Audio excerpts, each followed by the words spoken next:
end of the afternoon in Puerta del Sol, the main square in Madrid. Ujo and his friends live here 24 hours a day, 7 days a week. They're part of a movement that calls itself the Indignants, a Spanish national protest group born here in Sol. Every day they attend the General Assembly here, the focal point for the protest.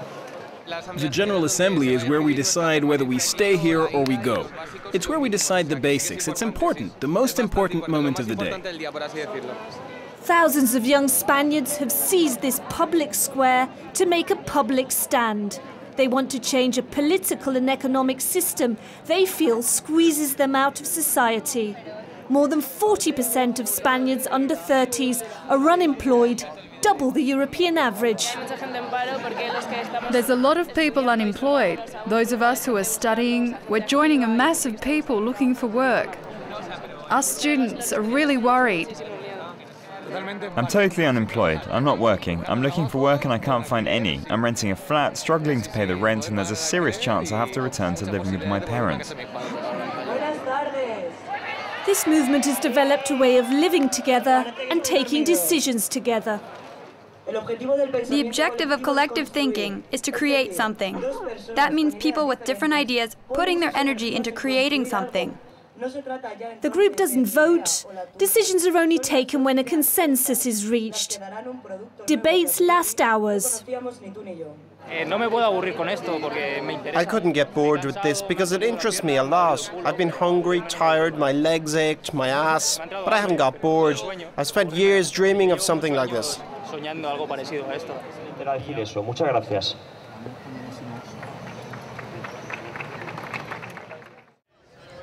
A few hundred meters from Sol, this little square is full of new protesters from other Madrid districts or from the suburbs.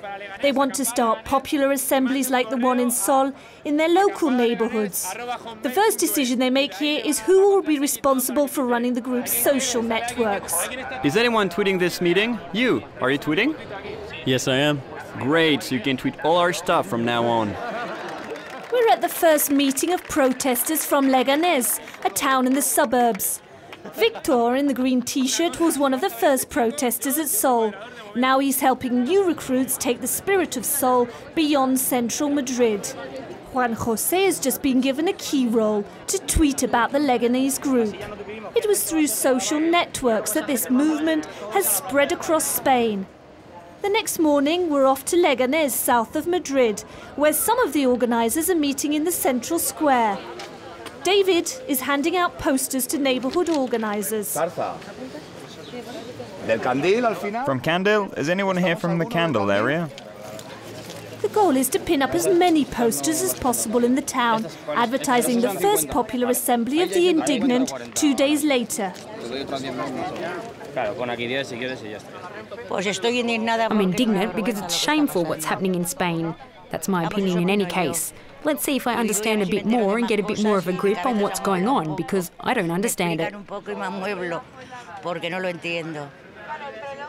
I'm really delighted because these young people are much better educated than we were. My generation took to the streets at a time when it was dangerous to do that. This generation is much better prepared. We're going to expand the movement, and on Saturday we hope to see this square overflowing with people. Juanjo is working with young people he's never met before. All four are well qualified but unemployed. We should ask one day for them to recognize as a qualification what we're in the process of learning here. We've learned more about politics in this movement than they ever taught us in classes. I know people who say that the movement has taught them more that they've learned in a year at university. Everywhere they go to pin up posters, the Indignant receives support. The General Assembly is in the morning? Okay, I'll come.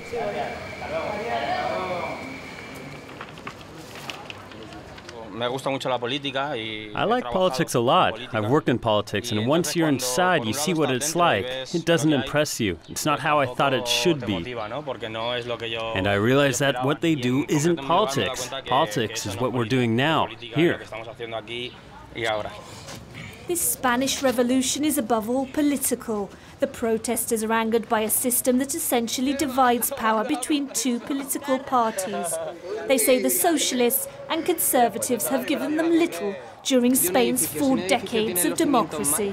If a building has bad foundations, you have to knock the building down and start again. In the transition in Spain, we moved from a dictatorship to a democracy with a deal. The boss died, and the rest of his cohorts installed themselves in the democracy. They disguised themselves as Democrats, and off they went. Everyone together. The elites, the bankers, they're not going to allow the building to be knocked down. We have to work with them and try to change things bit by bit. Puerta del Sol, the Indignant erected this autonomous mini-village in just a few days. It's a kind of parallel state designed for communal life. We are the best trained generation so far, and the one that has the least work. The good thing is that there are a lot of people who are indignant and who are well trained and have been able to take on jobs that were tricky and do them in a very responsible way. And because of that, we've been able to create all this.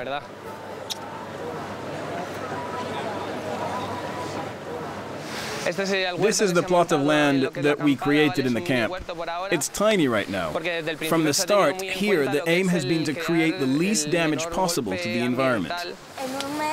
In a month, it looks like we'll be able to make a salad. And to finish, look at that slogan. Yesterday I was indignant, today I am hopeful. And this is the swimming pool. We all make the most of that to cool off a bit, to wash ourselves off a bit. For Ujo, this camp where he's lived for the last few weeks is a kind of laboratory, the proof that another world is possible. We return to Leganés. Juanjo and his fellow protesters' efforts have paid off.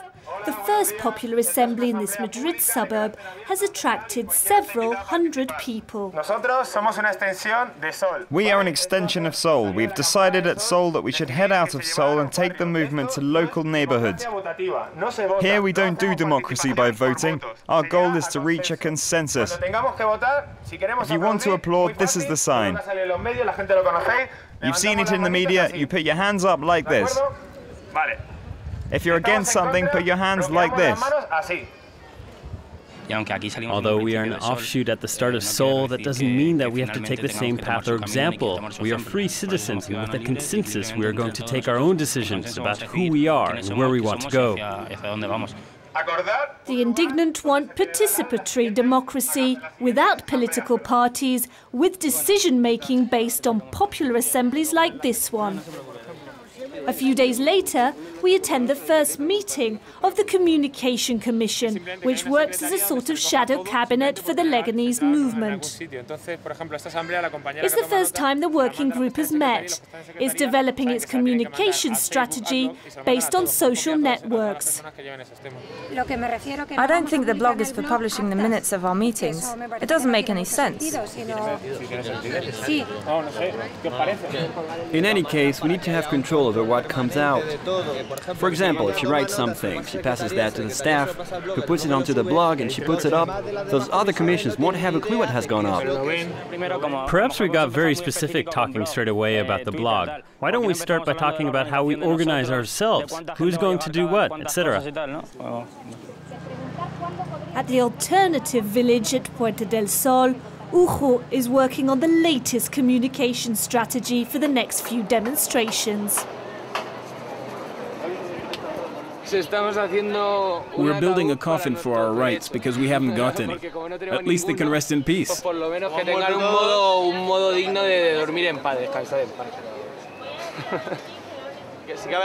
And those politicians that are making our lives so difficult, there's plenty of place for us to bury them right beside our rights. The Seoul protesters have found sympathy among all sections of Spanish society and inspired copy camps and rallies in cities throughout the country. Compared to the Arab Spring and to the protests in France in May 1968, this peaceful stand has captured the world's attention. Young people from overseas have even made the trip to Madrid to join the debate still underway in the early hours of the morning. There's a lot of things to be done, but by remaining here eating tortillas, we're not getting anything done. But it's time to eat tortillas. One day it will be time to pack up. We will have to leave, clean up and continue the movement. We will set up an information booth here and continue the movement on the internet. I agree we need to do that, but not yet. There are cities in Spain where the people have taken to the streets just 3 days ago and they're still not organised. If we pack up now, they'll throw them out.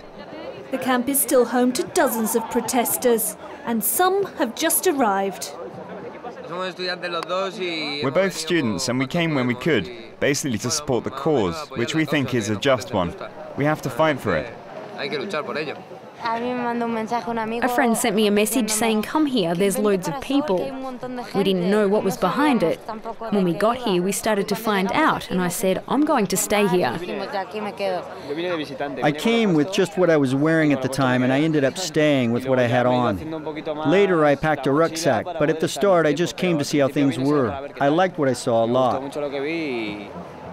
It's true that when all of this is gone, it will be really strange. It's been impressive. There are so many tents here.